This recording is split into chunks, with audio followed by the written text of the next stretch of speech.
Is this thing recording? The light's red. Okay. They said this line was secure. Argus, whoever you are. You said you'd listen. You said you wouldn't think I was crazy. Because I know how I sound. I know how I look. I haven't slept in, God, maybe 4 days? 5? The days bleed into the nights now. My name is Marcus Reilly. I'm 47 years old. Former night shift security supervisor for the Rio Grande Gorge rest area, just outside Taos, New Mexico. I say former because I can't go back there. I won't go back there. Even being this far away, sometimes I think I can still feel the floor vibrating under my boots. I need you to understand something before I show you the evidence. You need to understand the quiet. That's why I took the job in the first place. I'm not a people person. Never have been. I like the graveyard shift. I like the empty highways. Out there on Route 64, when the moon is down and the clouds cover the stars, it's darker than anywhere else on Earth. It's a heavy kind of dark. And usually, it's silent. You get the wind coming off the gorge, sure. You get the occasional 18-wheeler idling in the lot, the driver sleeping in the cab. But mostly, it's just you in the desert. I had a routine. Humans need routines, especially when you work alone in the middle of nowhere. Start shift at 2300, check the perimeter fencing, walk the lot, check the restrooms, men's, then women's, check the vending machine enclosure, then sit in the booth, drink my coffee, watch the monitors, and wait for the sun. I did that for 3 years. 3 years of perfect, boring silence. I want to say it started on a Tuesday. November 12th, it was a dead night. No truckers, no tourists taking photos of the bridge, just me. I was doing my 0300 perimeter check. I was walking along the north fence, looking out into the scrub brush, and I stopped. It wasn't a sound. Not at first, it was pressure. You know when you drive through a tunnel and your ears need to pop? It was like that. But it didn't go away. I swallowed hard, tried to clear my ears, nothing. Then the vibration started. It was low. So low you felt it in your stomach more than you heard it in your ears.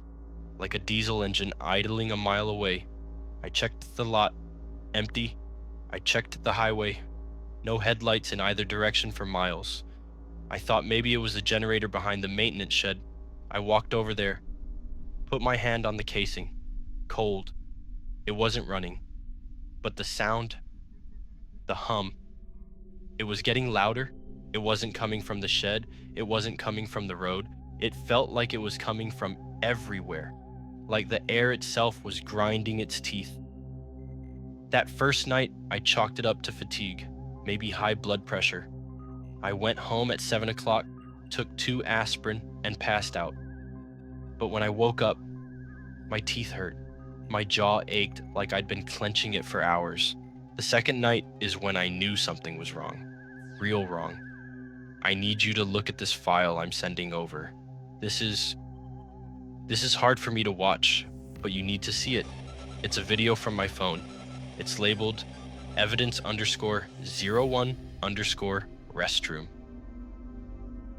Okay, you see the timestamp? 2:14 a.m.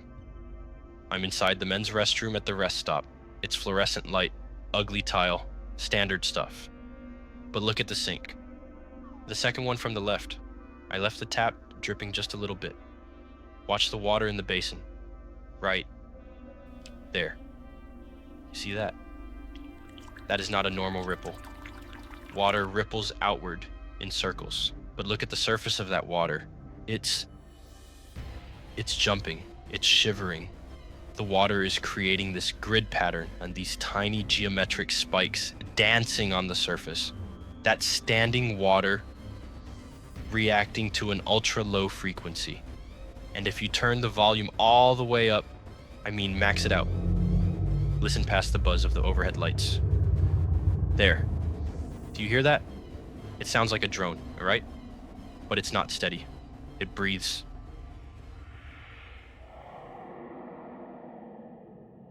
It's almost rhythmic, like a heartbeat, a massive, slow heartbeat. I stood in that bathroom for an hour staring at that water. My head felt like it was in a vice. I went outside to get some air thinking it was the plumbing, but outside was worse. The desert amplifies sound at night, but this wasn't echoing. It was originating. I walked out to the edge of the pavement where the asphalt turns to gravel and dust. The smell, that's something the recording can't give you. It smelled like ozone, like burning hair and copper wiring. You smell that before a lightning strike usually, but there wasn't a cloud in the sky. I felt like I was being watched, not by a person. If it was a person, I would have handled it. I'm trained for that. I have a flashlight, I have pepper spray, I have a radio. But you can't pepper spray a noise. You can't radio for help when the air pressure is making your vision blur. I started getting paranoid. I thought, maybe it's the military. White Sands isn't that close. But who knows what they test out there? Or maybe it's underground drilling. I tried to ignore it. I really tried. But by the fourth night, I was breaking. I was snapping at my sister on the phone. I put aluminum foil over the windows of my trailer because I thought the sound was coming in through the glass. I know how that sounds. I know I sound like a nut job, but you haven't heard it. You haven't felt it rattling your ribcage while you try to sleep. The escalation happened on my last shift, 3 nights ago. I was sitting in the booth. The hum was so loud I couldn't hear the traffic on the highway anymore. It was drowning out everything. My nose started bleeding. Just a drip at first, then a stream. I grabbed a napkin, tilted my head back, and then the power died. Total blackout. The lot lights, the vending machines, the booth, everything went dead. But the hum didn't stop. It got louder. It shifted pitch. It went from a low thrum to a screech, a metallic grinding sound. I grabbed my flashlight and my phone. I don't know why I went outside. I should have locked the door and hidden under the desk, but I felt pulled, like a fish hooked on a line. I walked out into the dark. I want you to pull up the second file. Evidence_02_perimeter. This is the one that wakes me up screaming. Okay, press play. It's dark, I know. The flashlight beam is shaking. I was terrified. You can see the sagebrush whipping back and forth. The wind had picked up out of nowhere. Now. Listen to the audio track on this one. It's distorted. You hear that crackling. That's not the microphone breaking. That's interference. Electromagnetic interference. Watch the timestamp at 0:43. I swing the light toward the north ridge, just past the fence line. Freeze it there. Look at the static. You see the way the pixels are tearing? Digital cameras don't just glitch like that in a specific spot unless there's a massive energy source interacting with the sensor. The static, it forms a shape. It's tall, it's faint, but it's there. A column of distortion, just standing there in the desert. And the sound, on the recording, it sounds like a scream. But out there, it sounded like a voice, not English, not human, just raw sound. It felt like it was vibrating inside my skull, trying to push my brain out of my ears. I dropped the phone. You can hear it hit the gravel. I fell to my knees. I couldn't breathe. The air was too thick. It felt like I was underwater.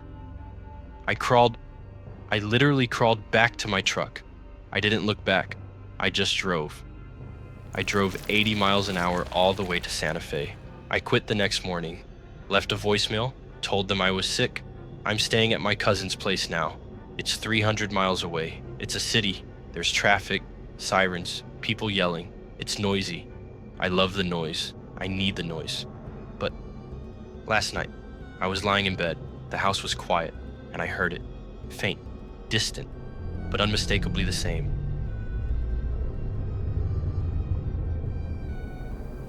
It's followed me. Or maybe it's everywhere now. Maybe I'm just tuned into it, like a radio that got stuck between stations. My nose started bleeding again this morning, and I found dead birds on the porch. 3 of them. No marks on them. They just dropped. I'm sending you this because I don't know how much longer I can think straight. The headaches are blinding. I'm seeing the static in the corners of my eyes even when I'm not looking at a screen.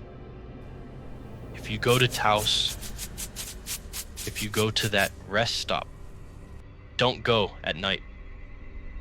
And if you hear a low hum, like an engine idling just out of sight, don't look for it. Don't try to record it. Just run.